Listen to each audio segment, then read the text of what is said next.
Hello friends. आप लोगों ने स्टॉक मार्केट के बेसिक्स पर जो पहला वीडियो हमने बनाया था उसको बहुत अच्छा रिस्पांस दिया। उसमें कई सजेशंस दिए, बहुत अच्छा फीडबैक दिया। उसी से मोटिवेट होके मैं एक लेक्चर और आपके लिए डाल रहा हूँ अभी। बहुत छोटा सा वीडियो। हम बहुत सारे कंसेप्ट्स के छोटे छोटे वीडियो बना के आपको देते रहेंगे। आज जो मैंने टॉपिक चूज़ किया है आपको बताने के लिए, उस टॉपिक का नाम है bull market versus beer market. आप देख सकते हैं। और आप बुल मार्केट को एक चीज नोटिस कर रहे होंगे, मैंने ग्रीन में लिखा है और बियर मार्केट को रेड में लिखा है। इसका रीजन क्या है ये आपको मेरा वीडियो देखते देखते समझ में आ जाए। देखिए, जो चीजें वहां पे लिखी हुई है ना, मैं उसको आपको हिंदी में समझाता हूँ।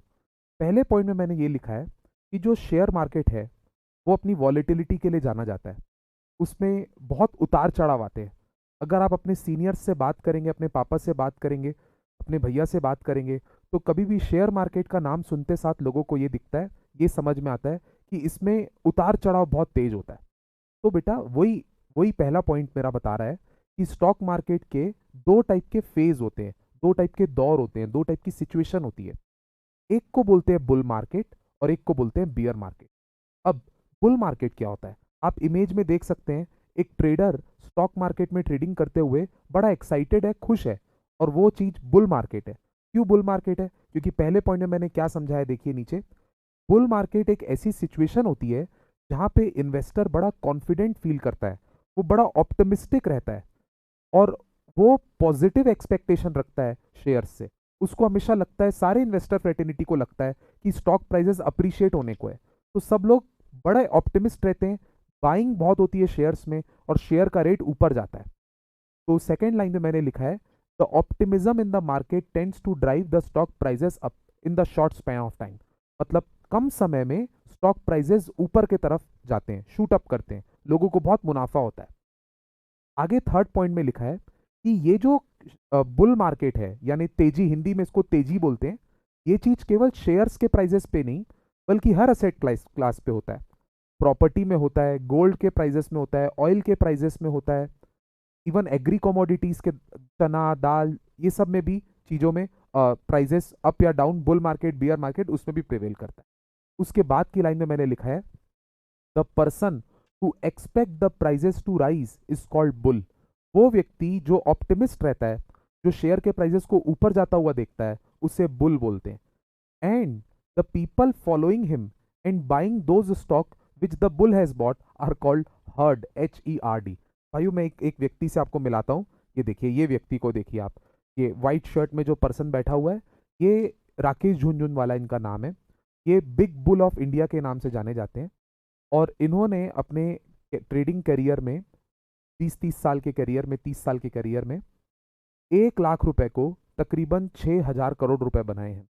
इंडिया में सबसे पॉपुलर ट्रेडिंग, मतलब ट्रेडर और इन्वेस्टर है। क्वालिफिकेशन से चार्टर्ड अकाउंटेंट है दोस्तों, अपन भी चार्टर्ड अकाउंटेंट है। और इसके बारे में, इस व्यक्ति के पोर्टफोलियो के बारे में, इसके पास कौन से स्टॉक है, इसने कब क्या क्या खरीदा था और आज क्या क्या ट्रेड्स में ट्रेड कर रहे हैं, इसके ऊपर कभी और वीडियो बनाऊंगा। बट राकेश झुनझुनवाला को जानिए, इसको बिग बुल बोलते हैं बेटा। और इस मैं ये पॉइंट को इसलिए यहाँ पे लाया हूँ क्योंकि जो मैं ये पॉइंट बता रहा हूँ ना, the person who expects the prices to rise is called bull. मतलब जो व्यक्ति तेजी में रहता है, शेयर को ऊपर जाने की उम्मीद करता है, उसको बुल बोलते हैं। और कई लोग ना इंडिया में बेटा ब्लाइंड फॉलोअर्स होते हैं। क्या होता है, राकेश झुनझुनवाला का पोर्टफोलियो पब्लिक में पता चलता है जब स्टॉक एक्सचेंज की तरफ से, तो लोग अगले दिन वही वही शेयर अपने पोर्टफोलियो में भी खरीदना शुरू करते हैं।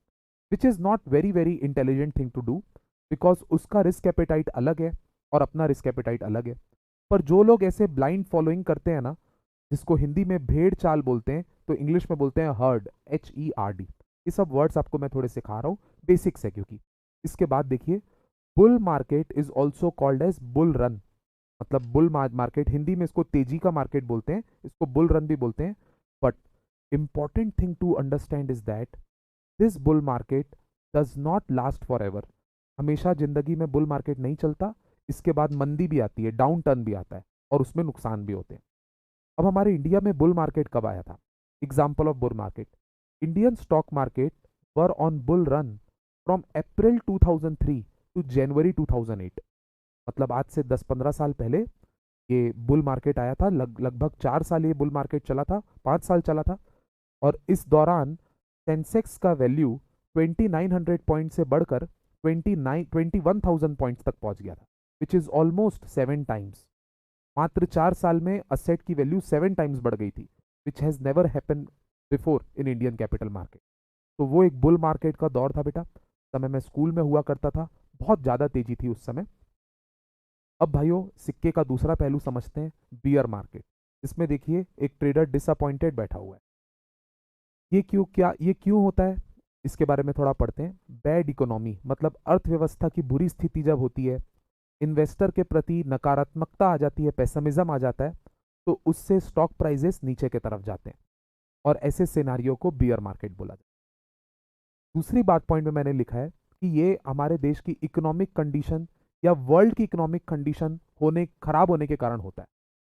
सच बोलूं तो जिस समय हम लोग आज बैठे हैं कोरोना के पेंडेमिक के टाइम पे, इस समय जो डाउन टर्न आया या बियर मार्केट आया अप्रैल मई के टाइम पे, मार्च अप्रैल के टाइम पे, ये वर्ल्ड के हिस्ट्री का सबसे बुरा फेज था। बियर मार्केट इस वक्त चल रहा था मार्च अप्रैल तक, हालांकि अच्छी खासी रिकवरी आ गई है।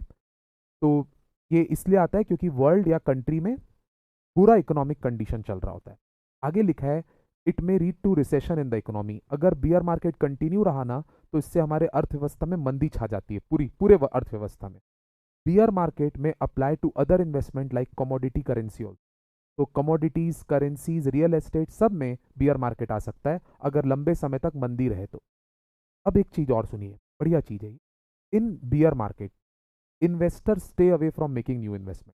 बियर मार्केट के समय में नए इन्वेस्टर लोगों की हिम्मत नहीं होती पैसे लगाने की, और इससे क्या होता है, शेयर की डिमांड कम होने के कारण शेयर्स के प्राइसेस कम हो जाते हैं।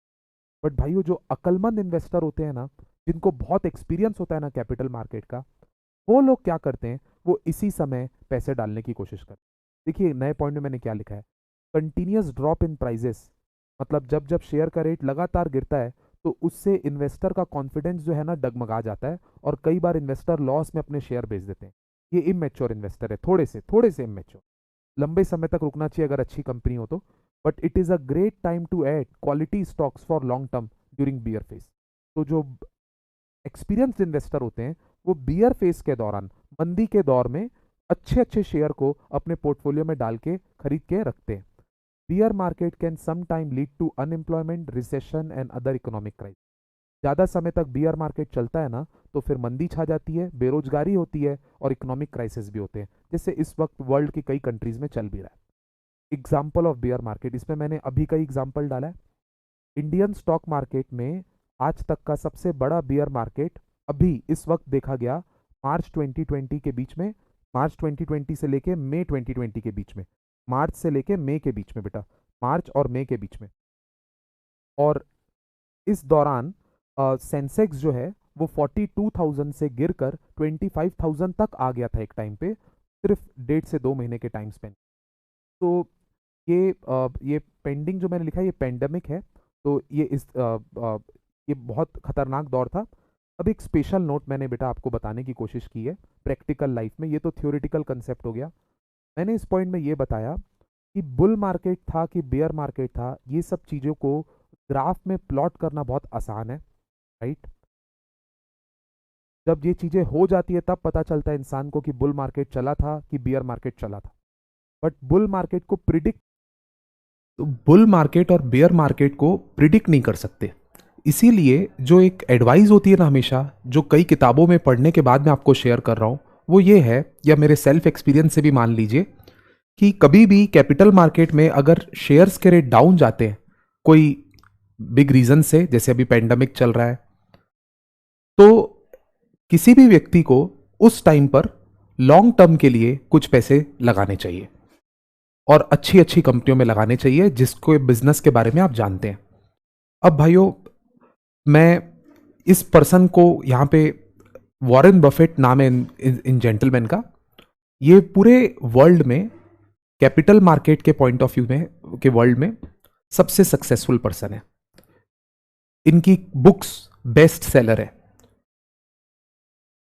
ये पर्सन मेरे को इसलिए एक बहुत बड़ा अचीवर लगता है क्योंकि इस व्यक्ति ने अपनी पूरी वेल्थ का 95% अमाउंट 60 इयर्स की एज होने के बाद अचीव की।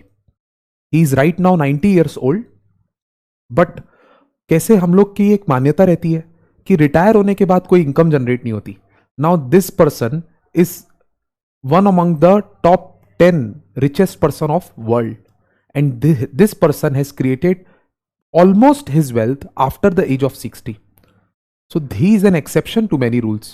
और इनकी इन्वेस्टमेंट के ऊपर क्या थीसिस है, क्या थ्योरी है, बहुत अच्छे अच्छे कोटेशंस हैं इनके. ये आपको गूगल में बहुत बार मिलेंगे, बट मैं उसके ऊपर भी एक पॉसिबली वीडियो बना दूंगा. नाउ टू, ये तो मैंने बुल मार्केट बियर मार्केट आपको समझा दिया सर. आखिरी बातें ये बोलूंगा बेटा 2 मिनट के लिए, कि आप लोग जो बहुत इंटेलिजेंट क्वेरीज करते हैं बीच बीच में, उसको मैं 2 मिनट क्लैरिफाई करूंगा. जैसे कोई स्टूडेंट पूछता है सर कैपिटल मार्केट में इन्वेस्ट कैसे किया जाए, शेयर मार्केट में इन्वेस्ट कैसे किया जाए. तो स्टेप 1, आपके पास एक अपना बैंक अकाउंट होना चाहिए, पैन कार्ड होना चाहिए, और उसके बाद आप उसमें पैसे डालिए बैंक अकाउंट में और किसी ब्रोकर को अप्रोच कीजिए. कौन कौन से ब्रोकर्स होते हैं? इंडिया इन्फोलाइन है, जेरोधा है, कार्वी स्टॉक है, आपका HDFC सिक्योरिटीज, ICICI सिक्योरिटीज है, बहुत सारे ब्रोकर्स हैं अच्छे अच्छे. उसकी भी वीडियो है मेरे पास, या कंटेंट बना के रखा हूं मैंने. उनमें से किसी के पास भी आप अपना अकाउंट खोल लीजिए. कोटक सिक्योरिटीज है. वहां पर अकाउंट खोलने के बाद आप पैसे ब्रोकर को हैंड ओवर कर लीजिए, मतलब थ्रू योर बैंक अकाउंट, और डीमैट अकाउंट खोल दीजिए ब्रोकर के पास. तो उसके बाद आप शेयर्स ट्रेड करने के लिए एलिजिबल है. अब आप पूछेंगे सर ये डीमैट अकाउंट क्या होता है? जैसे पैसों को सेफ रखने के लिए अपन बैंक अकाउंट खोलते हैं, वैसे ही शेयर्स को सेफ कीप करने के लिए, उसको इलेक्ट्रॉनिकली ट्रांसफर करने के लिए डीमटेरियलाइजेशन नाम का एक अकाउंट खुलता है डिपॉजिटरी के पास. उसका शॉर्ट में नाम होता है डीमैट अकाउंट. कई स्टूडेंट्स सवाल पूछते हैं सर डायरेक्ट इन्वेस्टिंग करना चाहिए कि म्यूचुअल फंड के थ्रू. तो इसका जवाब मैं जनरली ये बोलता हूं कि न्यू बीस को म्यूचुअल फंड में डालना चाहिए पैसे. कुछ समय एक्सपीरियंस हो जाए कैपिटल मार्केट का, थोड़ा आप टेलीविजन वगैरह में वॉच कर लो, कई लोगों से इंटरेक्ट कर लो, उसके बाद डायरेक्ट इन्वेस्टिंग किया कीजिए. इसके ऊपर भी वीडियो है, मैं बनाऊंगा आपके लिए. और फिर एक सवाल आता है कि अगर खुद इन्वेस्ट करना है तो कौन से स्टॉक्स में इन्वेस्ट करें. तो एक चेकलिस्ट होती है बेटा बहुत बड़ी, कई क्वालिटीज पूरे करनी चाहिए उस कंपनी को, उसके बाद आपके लिए वो एक इन्वेस्ट करने लायक कंपनी होती है.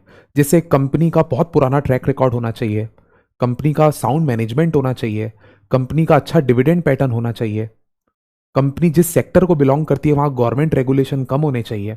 इसके ऊपर भी एक प्रॉपर वीडियो बनाना चाहिए, तब कंपनी इन्वेस्टमेंट करने लायक होती है.